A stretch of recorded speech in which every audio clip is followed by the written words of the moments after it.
Well, at the risk of sounding like I'm applying soft soap to my distinguished colleagues, I really want to say, after 40 years of experience, not all symposia have such provocative, original, and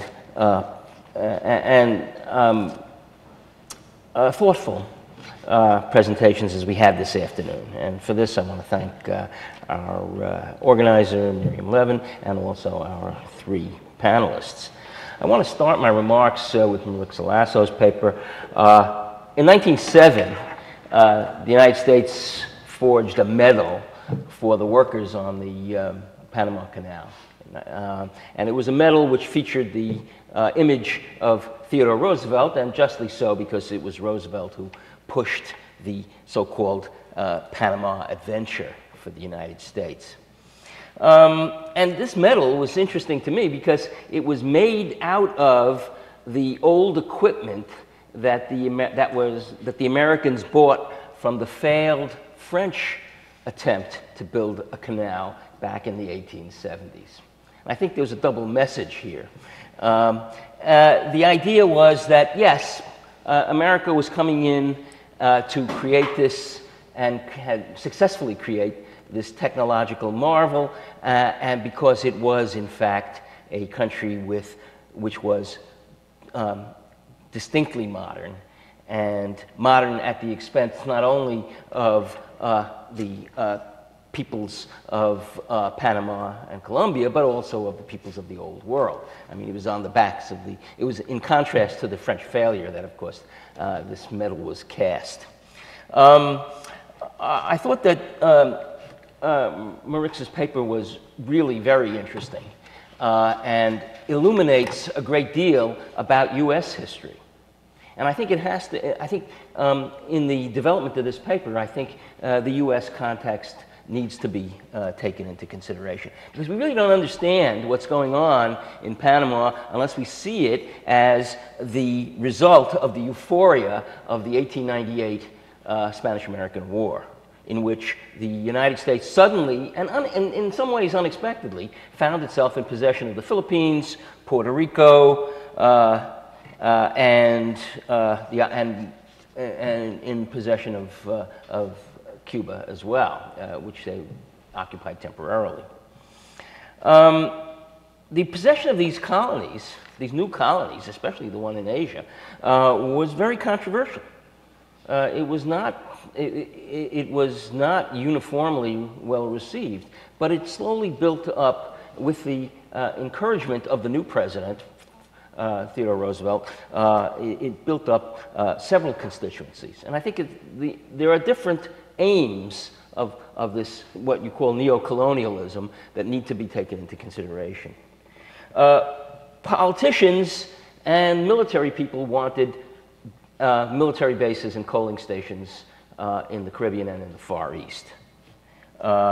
Religious leaders, especially Protestant religious leaders, wanted to begin missionary activity in places like the Philippines and even in the Caribbean. Some businessmen wanted to open up new markets.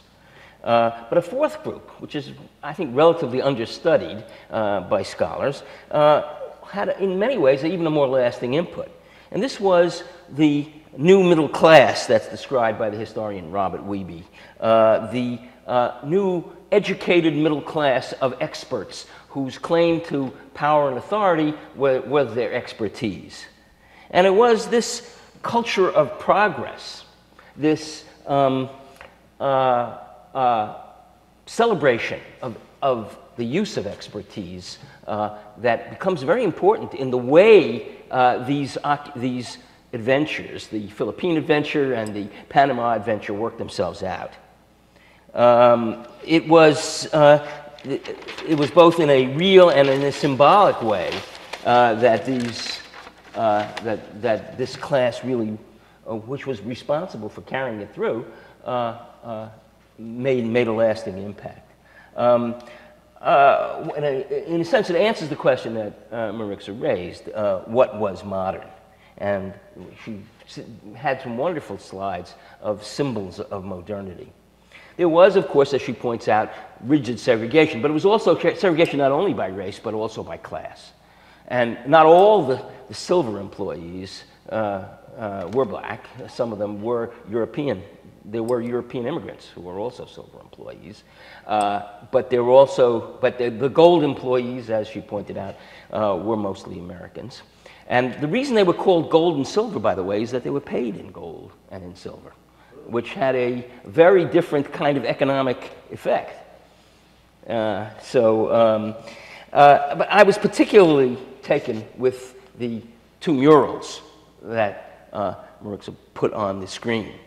The one mural of the Panama situation, and the other by Rivera that we found in Detroit.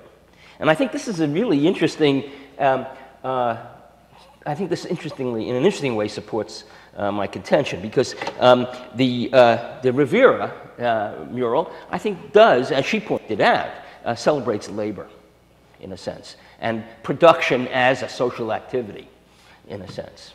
Whereas as I saw the other mural, it was the hardware, it was the expertise, it was the concrete incarnation of expertise that we saw in the mural. And I think this is, I think that this paper will, I mean, and she tells me, and she tells all of us that this is a paper that's in progress. I think it would benefit by placing it in a U.S. history, in the context of the motivations of the people who are carrying it out. And I think the role of the expert and the expertise and is a very significant thing. And comparisons with Cuba and the Philippines, where Manila is a very good counterpart to this, where they brought in Daniel Burnham, the most important city planner in the United States of the time. They brought in Daniel Burnham to remake Manila. And if you take pictures of downtown Manila today, it almost looks like Washington, D.C.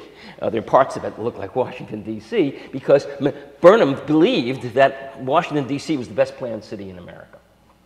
And he wanted to carry out his city beautiful and city symbolic ideas in Manila, which he did in part, and some of that remains today in today's Manila.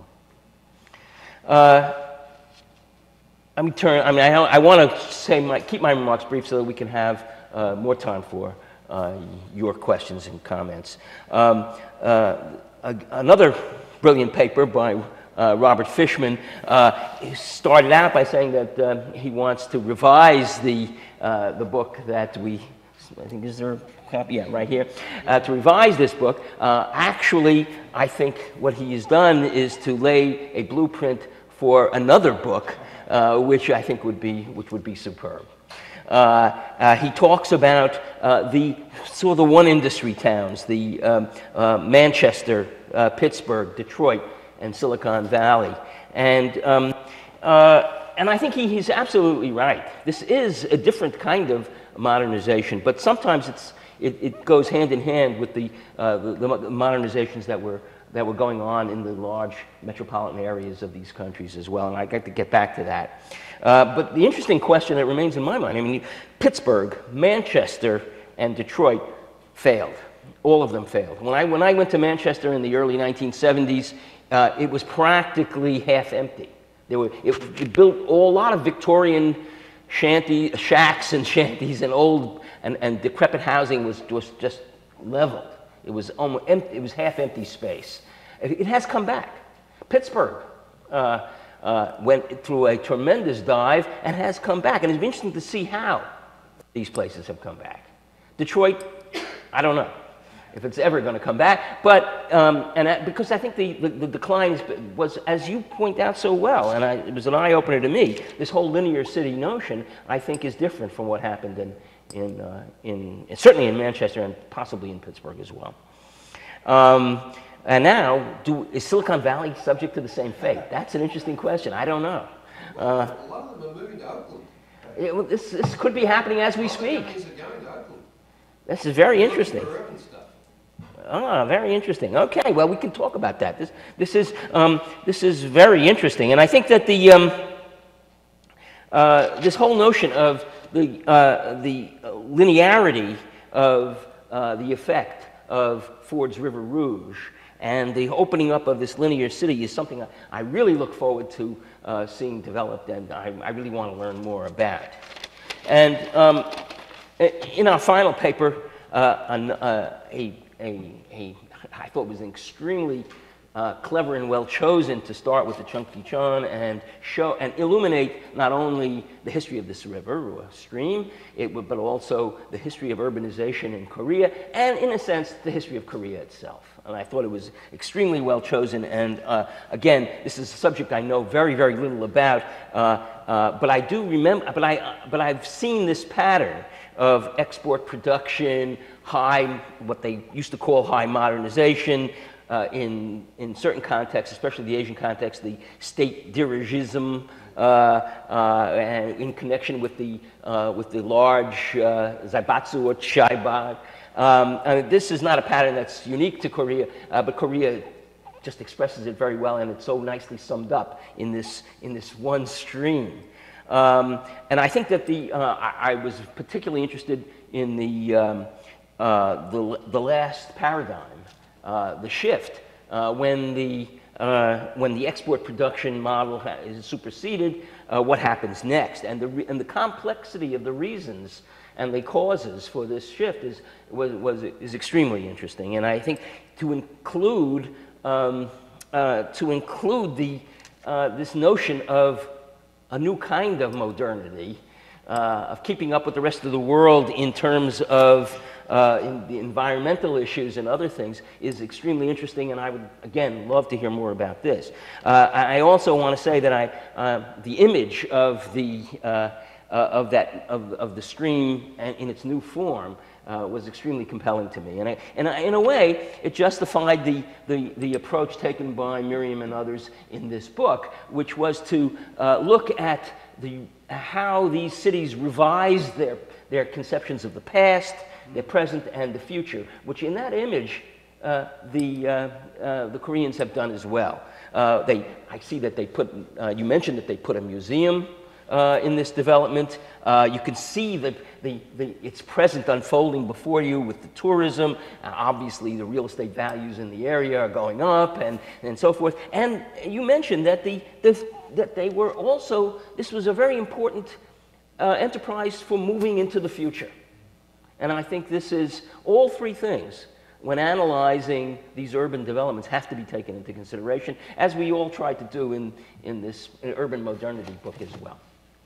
So I'll end my remarks there, and I would like to ask the panel for their responses if they have them, and then open up the floor to questions and comments.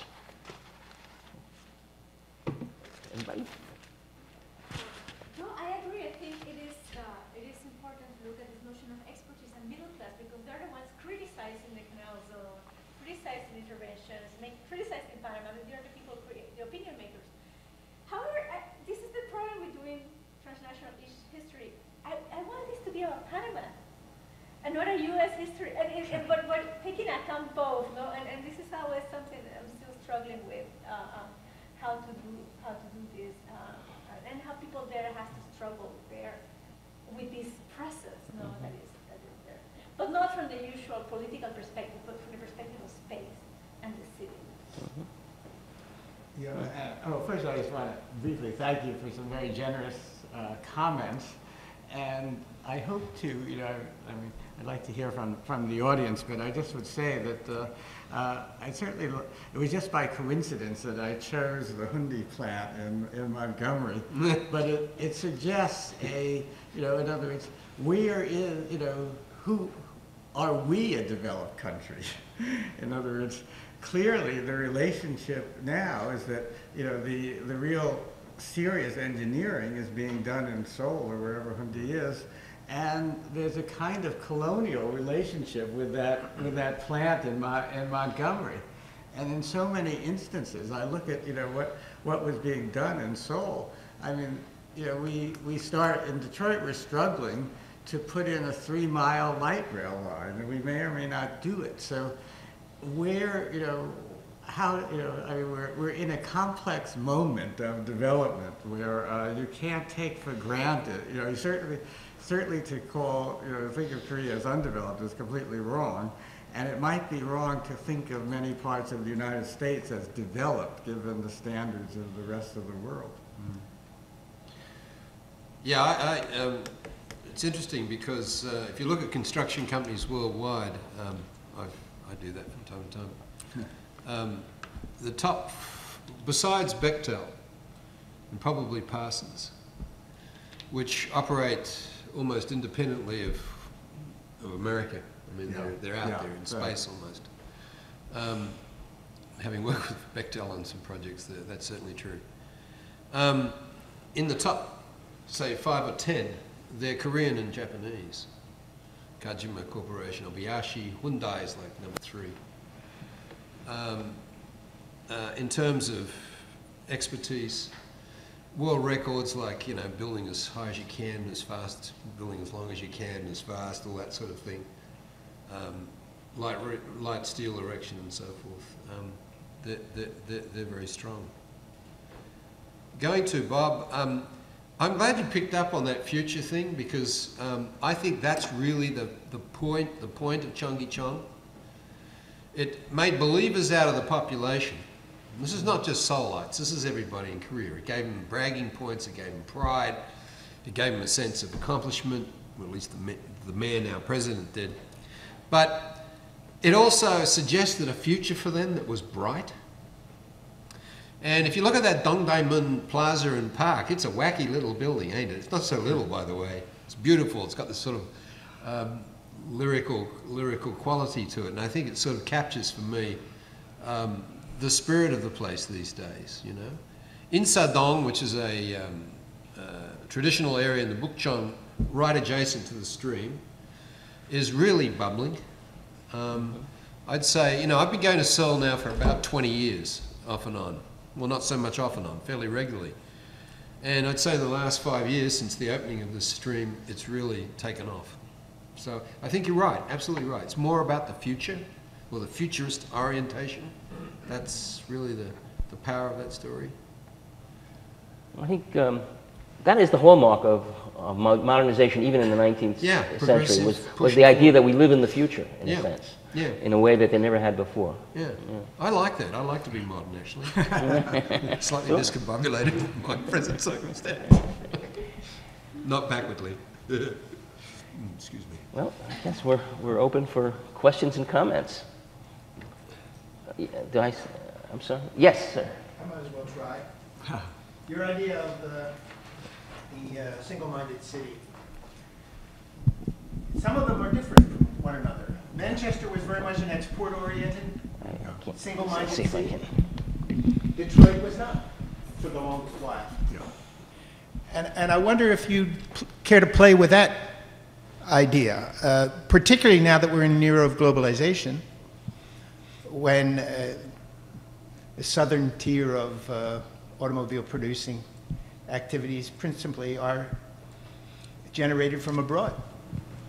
Yeah, that's a very interesting comment. I mean, I think that the well, you know, I mean, it dealt with some different. You know, you can export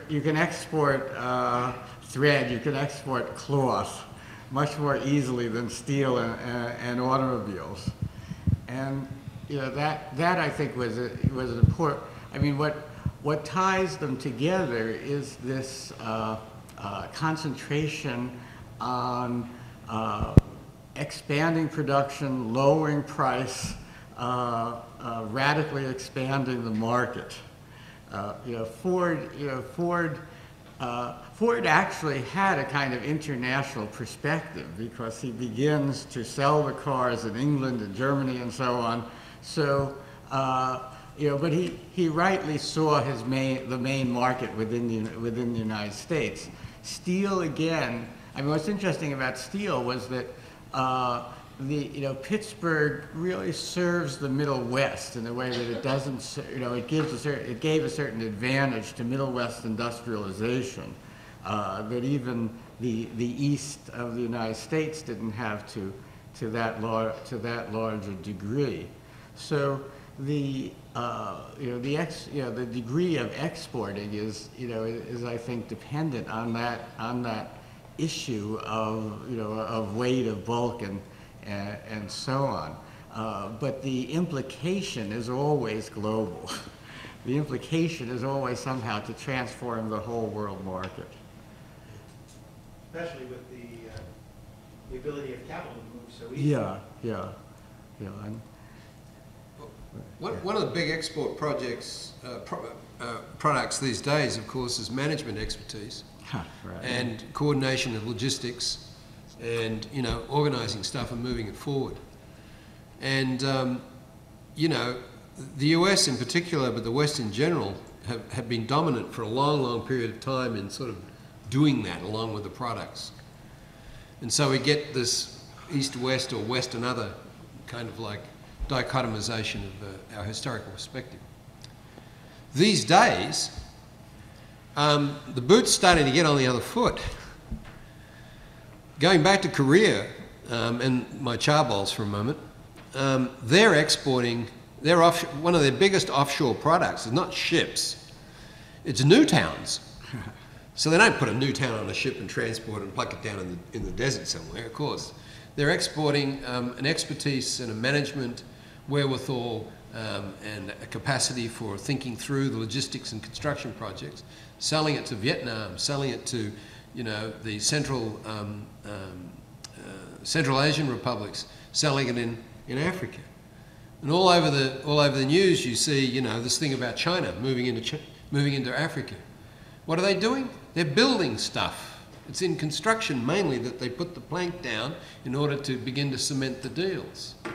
So now we have a phenomenon where the East, which we often see as being the recipient of, shall we say, a kind of Western colonization with respect to expertise, now exporting out to other parts of the world very strongly and being very competitive in doing it. And that's where I think that's the game these days, is who can do that stuff the strongest. Not that it's necessarily not that it's necessarily a zero-sum game. Of course, it isn't.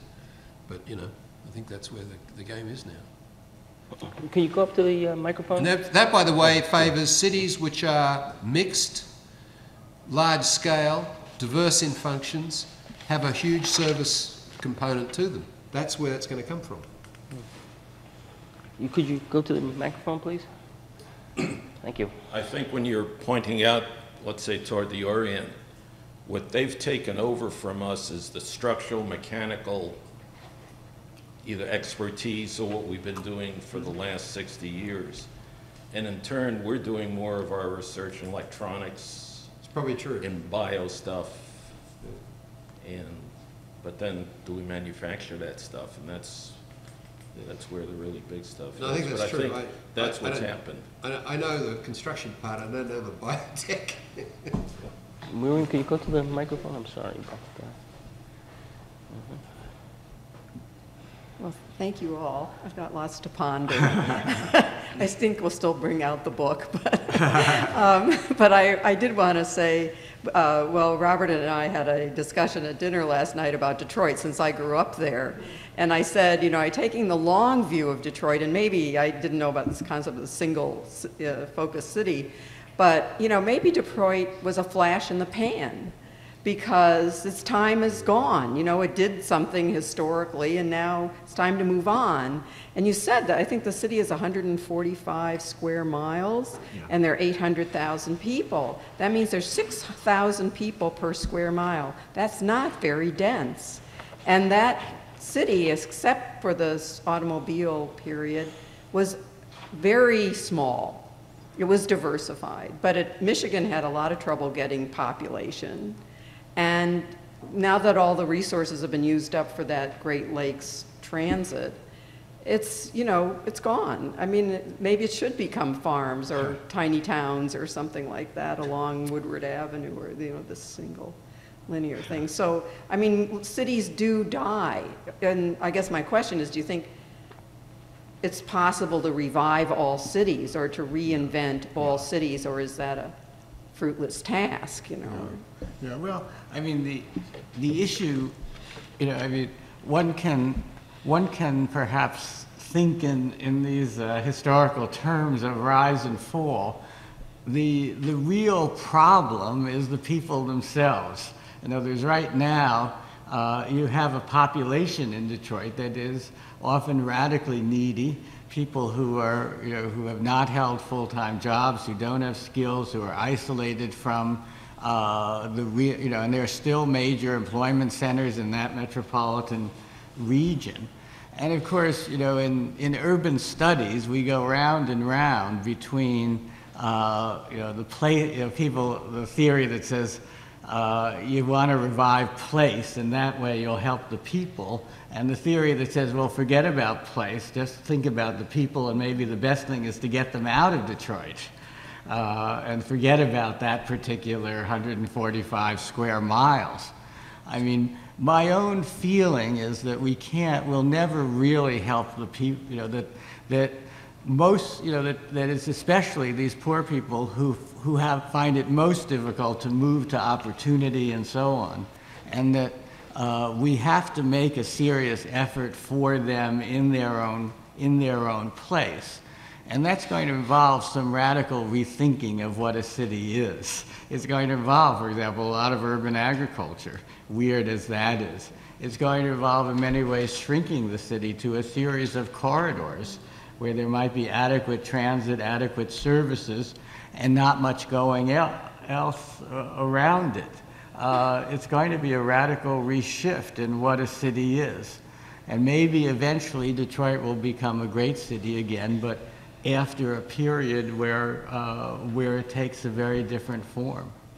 I don't think Henry Ford himself cared much for cities. To say the least, yeah. Didn't sound like it. I mean, he'd be pleased. So, I mean, I think the Briggs and the Fishers were more interested in the city of Detroit of General Motors, so. Yeah, true. There's two people in back of you. Yeah.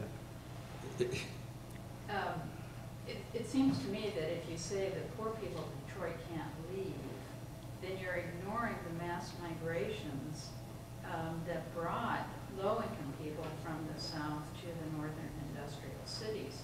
So apparently they could be mobile if they wanted to. I don't think there's anything that theoretically at least prevents low-income people from being mobile. The other point I wanted to raise is perhaps you can lay the decline of Detroit and some of the other industrial cities to the FHA, because it was the FHA's policies that led to the segregation that has been so detrimental for these older cities. Where in Detroit, you know, it's almost politically totally dysfunctional because the central city can't work with the suburbs, and all the wealth is in the suburbs. And my last point that I'll just throw out is it seems to me that cities are like portfolios, and if your portfolio of stocks is all in one industry, you can ride high, but you can crash very hard. And it's, you know, when your portfolio is more diversified, that's when your city has a healthier economy. And so these single note cities, or as you call them, are inherently unstable. And when those industries are successful, they'll do great. But once they aren't, then they crash. Yeah. I mean, I agree with that. I would just say that, you know, I mean, that Detroit was a single-minded city, but it had, in many ways, you know, a surprisingly flexible industrial base. It had those small industries, and it took a second stage, that corporate stage, you know, single-minded corporate cities, I mean, which are the real company towns, really are the ones that are so radically vulnerable. I was just going to pick up on this comment about why people move, and I'm going to forget the name of the author, but it was the person who often does economic analysis for the New Yorker, my source of information. But his point was, actually going on with the FHA, the fact that the way mortgages have been used in the United States, so that the generation that moved to Detroit, their only asset is their home. And now that Detroit is sunk, selling that home is not a viable option for them because there's no market. So if in fact you sell it, you have no roof over your head. So that population has become immobile because the way we've structured the mortgage system and then the way the real estate market has been transformed in the last, not just even the recent cataclysmic event. And then I was thinking the other phenomenon, which is this idea of using museums as status symbols, right? We've made it, when we have a museum, at the same time, this is becoming a problem for Detroit because they now have, they have an asset, a tremendous asset. They have a lot of money bound up in that institution, but fiduciarily, they can never sell those works of art contained in that institution. So the way in which these museums can function as, markers of status symbol, but then also you've now created an entity you can never destroy legally. I mean, it would take a huge amount to undo that. So the way, if you all would want to think about the way cultural artifacts function in these urban fabrics in a way that's akin to a house you can't sell. Yeah. If I could just comment on that briefly and give some time to the other members of the panel, but in some ways that, that's what I find great about the Detroit Institute of the Arts, and that is that it's not going to move. It's like some hospitals and other things that are just not going to move. And so what gives the light rail, there's a new proposal for a light rail along Woodward Avenue that will run past the museum and others of these facilities, that it gives a basis for permanent investment, for long-term investment, around which other people can then begin to orient their choices. Because that's, in others, as we've learned, any factory can close, any neighborhood can be, even those beautiful neighborhoods can be destroyed. So there's an absolute need for these urban institutions that are going to be there long term. Without money? What? Are they going to be maintained? I think there is, the Detroit metropolitan region as a region has more than enough resources to maintain 5 great museums. You should go to some of the shopping malls in the suburbs and you'll see what I mean. There's still a lot of money there. We also have cases of footloose museums that actually do move. Lots of them. Yeah, one here with this circle. Barnes. I think if you can stick the art on a truck, you can get out of there, out of Dodge. I think you got it. Okay, so I'm also very interested in the deindustrialization in the Rust Belt area. So you mentioned what went wrong. The internal problem. These single-minded corporations, want to separate themselves from the city, and you mentioned the external problem. They move to the Sun Belt. And I was wondering if there's something else, like the fate of the city, like the productivity increases through time. So there's the employment. We don't need to that many employment as it used to be as the productivity increase in the manufacturing industry. And the suburbanization, I don't know if it's like an external reason to push the, deindustrialization.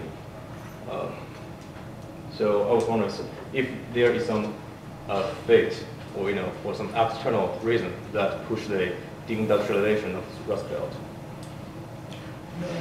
This is something I hope we can involve our panelists in, because it's, I'm coming more and more to realize that, that something that we thought of as, as something, central to as about this one area of the country, the Rust Belt, really is about this larger global division of labor, ultimately.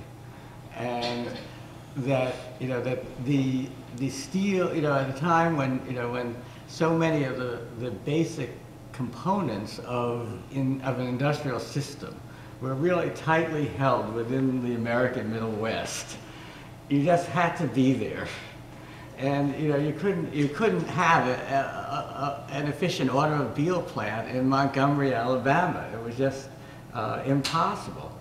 And something fundamental has changed in terms of the ability to transport heavy goods, the ability to manage things at a distance. I mean, that makes that location more attractive than the best locations in Detroit, Michigan.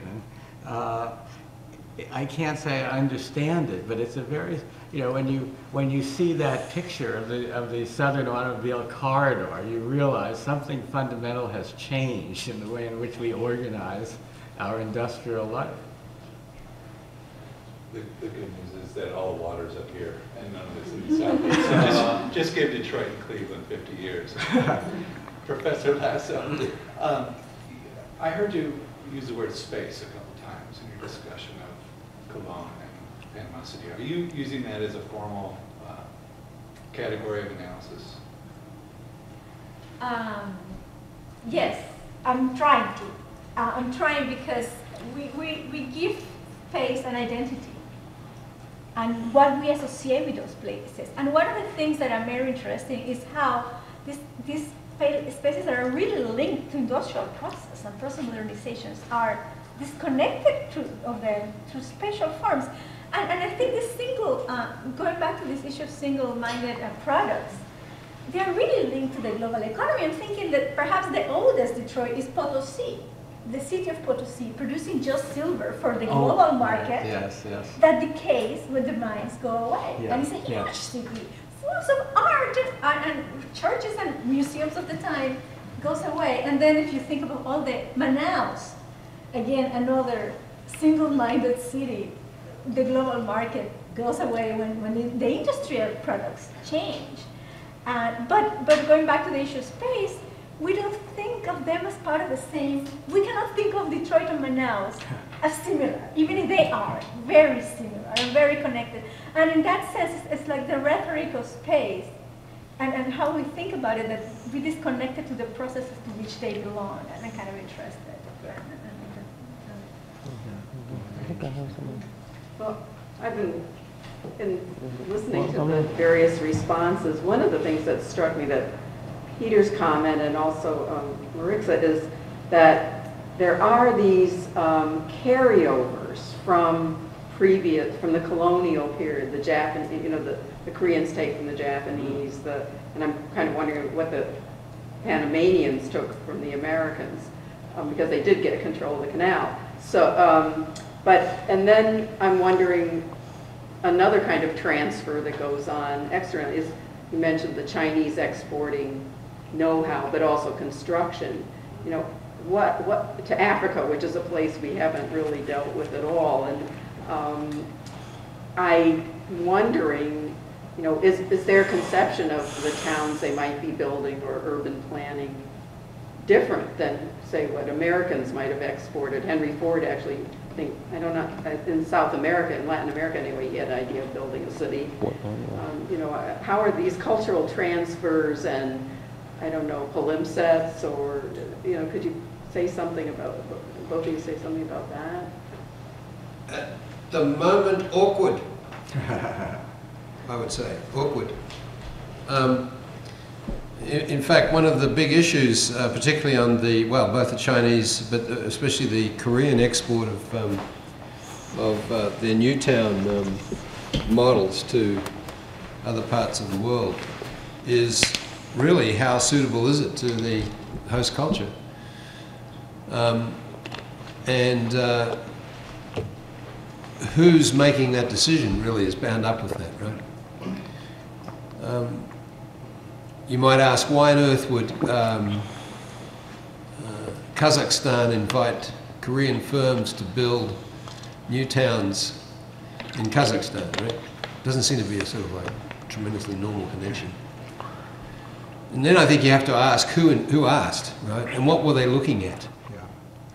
And typically when you go through that, because I've had some doctoral students get into that and interview people and so forth, you typically find the Kazakhs are interested in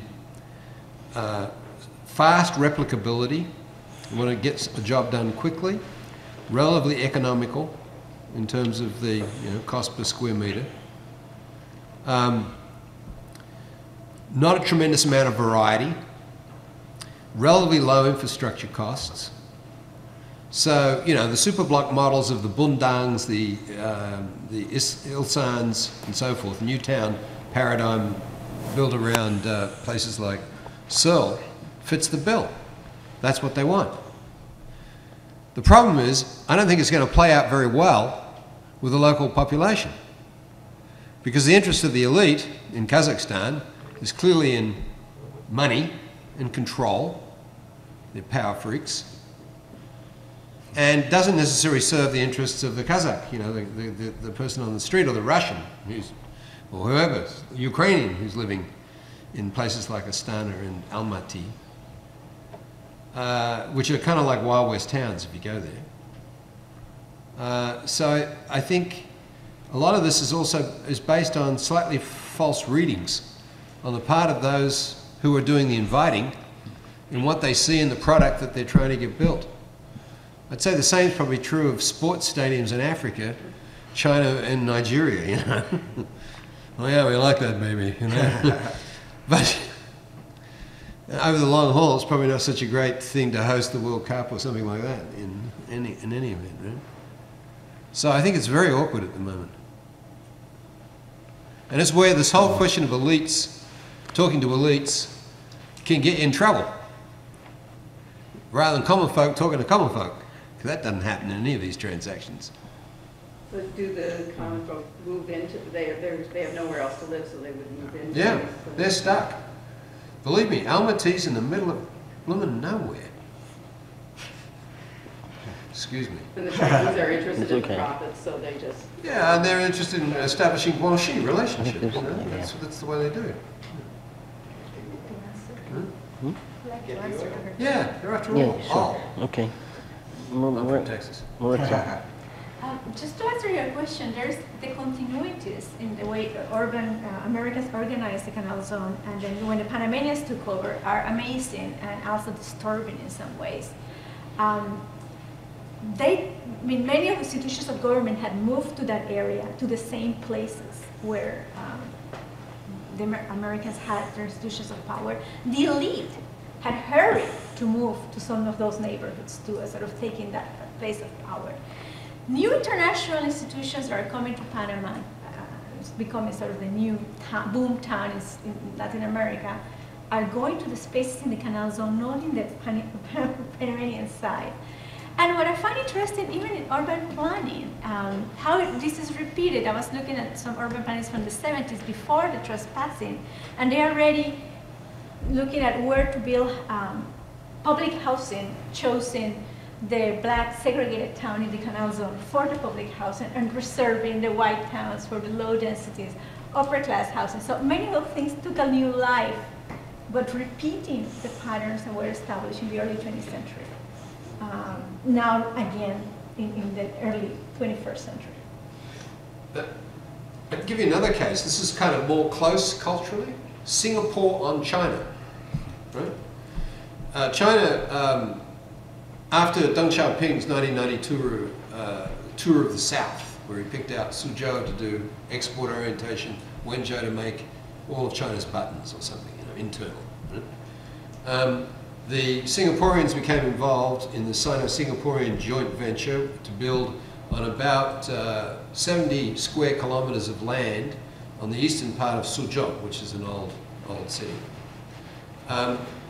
Using the the URA model and the Jurong industrial town. That's what the Chinese saw. They saw the Jurong export zone in Singapore, very successful. We want one of them. So URA contracted to do that. Culturally, not tremendously dissimilar, right? Singapore's predominantly Chinese, Confucian, all this sort of stuff. They're power freaks, more so than China probably.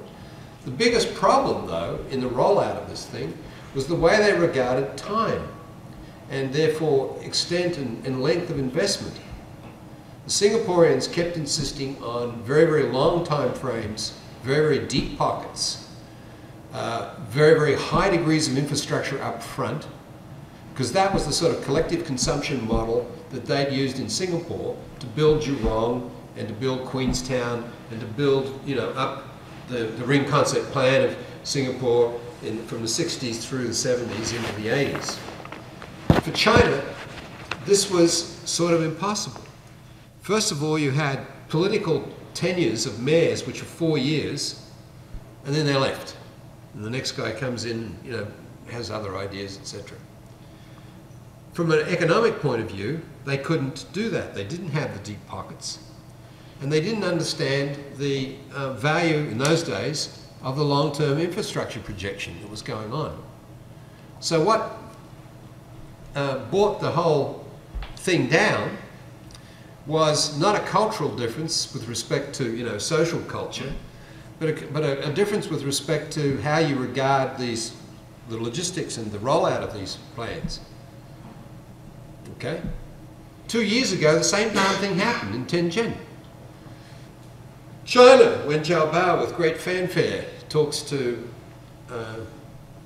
the son of the leader in Singapore, they do a joint venture to build an eco-city, right? You've heard of those. We have them everywhere, right? They're green or something, I don't know. Associated with Tianjin, out towards Bohai Bay. 2,000 square kilometres. URA comes into the fold, starts to work with the Chinese planning people. Again, it's not, you know, they're all Chinese, right? The cultural thing's much the same from a social, cultural perspective, let's say. Chinese have started to walk away from that thing after about a year of work, saying, nah, they don't follow what we do, they're not interested in the same concepts and precepts of development, and they've gone out. Right? So I think when we think about this culture, we've also got to think about big projects, because city building, especially in Asia, is scale. It's not only a question of culture in the way in which we might normally understand it, let's say. I'm making some assumptions about how you do understand it, I'm not quite sure. But certainly, the culture of the business and the culture of, you know, how particular elites that run just simply the operational sides of things interact with one another is enormously important as to whether these things happen or don't. There's not one managerial system. Sorry? There's not one model for managerial systems. No. Yeah. How are we doing on time? Okay. Yeah, I think we have time for a couple Okay. more questions. Any other questions? Yeah, okay. Go ahead. Okay, someone- Yes, someone else didn't get a first round. I'd like to Okay. say something. Isn't all of this Hey, being you need a- driven by economics? When I moved We'll to get it. Cleveland in 1967, it was the #2 producer of automobile parts in the United States. It no longer is that, by the way. But this is all being driven by economics. Dave Bing's desire to create farmlands in Detroit is really economics. He wants to concentrate his population so that he can control the cost of city services. You know, Hyundai built in Montgomery, Alabama, because they got the most incentives from the state of Alabama, from the city of Montgomery. They were getting away from the UAW, which made promises to the employees that they had to fulfill in the future, which the automobile industry, at their heyday, you know, accepted. Henry Ford built the Rouge plant so that he could control all of his costs. I believe that all of the most successful cities are the most diverse cities. They are not single-source cities. The cities like San Francisco, where they've got shipping, the distribution, they've got finance, they've got tourism, they've got, they're close to Silicon Valley, they've got, high tech. Yeah, it really all comes down to private enterprise, where can I make the most buck? Yeah. Well, yes, of course, but I guess what's fascinating to me about a city, as you were saying about San Francisco, is that in a certain sense that makes a city scandalous to economists, a city is a high-cost area that succeeds because it's high cost almost. That somehow there's a certain, when things are working, there's a certain magic that happens when you bring people together, when you bring certain people together, that overrides these issues of, in other words, it was completely inefficient, in certain sense, completely inefficient to have all those blocks of small small workshops in Detroit. Yes, Henry Ford was right. Just wipe them away and move us to River Rouge. But in a deeper sense, he was completely wrong because he didn't understand as you say, the power and flexibility that a great city has. And in the end, the systems that survive are the flexible ones. When GM moved to the rent center 10 years ago or whatever, the city of Detroit should have created incentives to build population up around rent center, to get the workers to move back to Detroit, to build the neighborhoods near where their workplace was. I think we've got to be careful. I mean, yeah, it's economics, but I think it's probably good to also ask what aspect of the economic picture or the economic scenario is driving somebody like Hyundai in the direction that they're going. And I'd say a lot of that is bound up with long-term security, long-term stability. They'll pack up and move tomorrow. I don't think so, because I think they've made the choice. Yes, they would, but I think they've made the right choice. Well,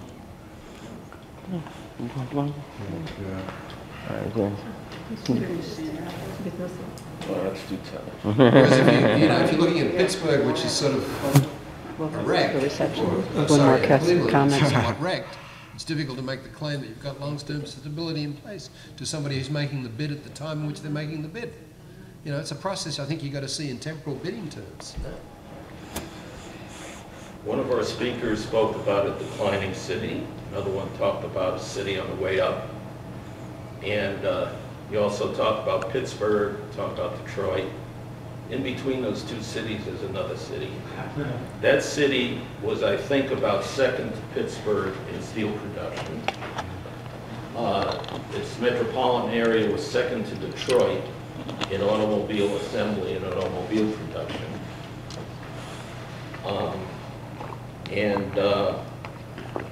It's obviously most of those industries are leaving it. And what can a city like that do? It's not as bad as Detroit. It's got a waterfront, which it never fully developed. It's got a river, which sometimes makes the news there and all that. I know that city's getting into the medical area. Yeah. So to Pittsburgh. It has the potential to get involved in energy production, energy conservation. Between universities, it has a NASA center, which was involved in first aircraft propulsion, and then in the 70s it got into terrestrial uses of energy and so forth. So just kind of a little laboratory city that is neither all the way down nor all the way up. Yeah, and What can it really do? Yeah, well, I think you started to give the answer. That our older cities have just some amazing resources. The Cleveland Clinic, the Cleveland Orchestra, the Art Museum, just a downtown, a functioning light rail system, a functioning transit system.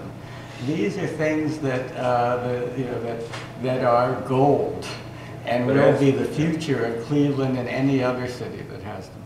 But it really has to develop jobs to replace those that left at that same kind of high-tech level. It will. I hope so. Any other questions? Yes. Okay. Well, let's thank our panelists once again for a very important